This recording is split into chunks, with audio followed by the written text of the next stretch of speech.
The Chinatown Gate, which was a gift from the Taiwanese government in 1982, has become a landmark for Boston's Chinatown. Behind the gate, the lively scene full of Cantonese and Mandarin-speaking people reminds us little of the suffering that the locals had endured in the past.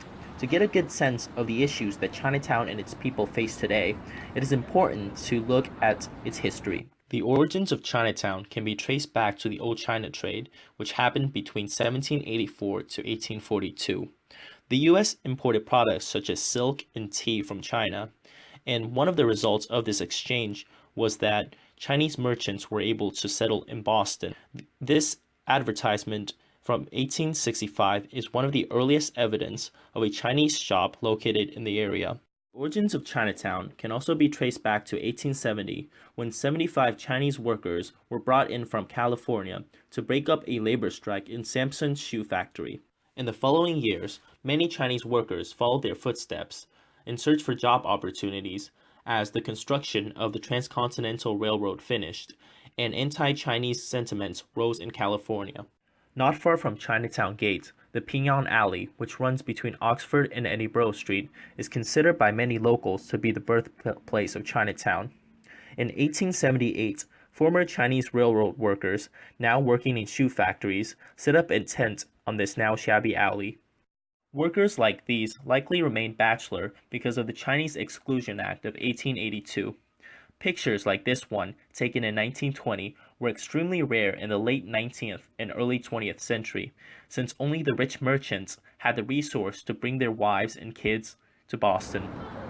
Today, Beach Street is full of Chinese restaurants, just like more than 100 years ago, when Chinese merchants and workers began establishing restaurants on this street and Harrison Avenue. Believed to be the first Chinese restaurant in Chinatown, Hong Far Lo, as its tiled doorstep suggests, was established in 1879. However, restaurants like Lok Sen Lo and Bung Fang Lo quickly followed and provided competition in the early 20th century. Chinese-owned laundries, like the one depicted in this picture taken in 1901, emerged almost at the same time as Hong Far Lo and gained immense popularity until the 1970s. Despite the integration into America's workforce and the financial success of certain individuals, anti-Chinese sentiments were strong, and the Chinese remained politically weak. The following newspaper from 1903 depicts police brutality towards the Chinese in the notorious Chinatown immigration raid. After the raid that arrested more than 300 and deported more than 50 men, the relations between the locals and the police improved. But throughout the exclusion era, raids like this in the 1935 photo were constant. This Dunkin' Donut, on the border of Chinatown and next to the subway stop, used to be part of what is known as the combat zone. From early 1960s to late 1970s, this Dunkin' Donuts used to be an adult entertainment store, like many other stores on Washington Street. Nowadays, the street bordering Chinatown is normal and peaceful, but it used to be known for the adult industry, prostitution, drugs, violence, and crime. The combat zone reflects a political vulnerability of the Chinatown locals.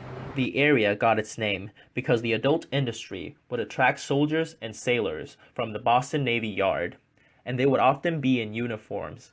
In addition, the area was extremely dangerous, so it resembled a war zone in two different ways. It existed at the border of Chinatown because rent was cheap there at the time.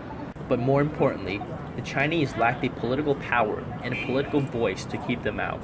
Fortunately, by late 1970s, factors like the rise in property value, the increasing popularity of home videos, and some grassroots movements from Chinatown ultimately brought the demise of the combat zone. Around the same time that the combat zone began, the government demolished residential buildings in Chinatown like these and displaced many families that have historically lived in those buildings to make way for the construction of Central Artery and the Massachusetts Turnpike extension. Local residents protested and signed petitions, as seen in this 1954 photo. However, the effects were limited, and buildings were still destroyed, including the Chinese Merchant Association building that we see in the background.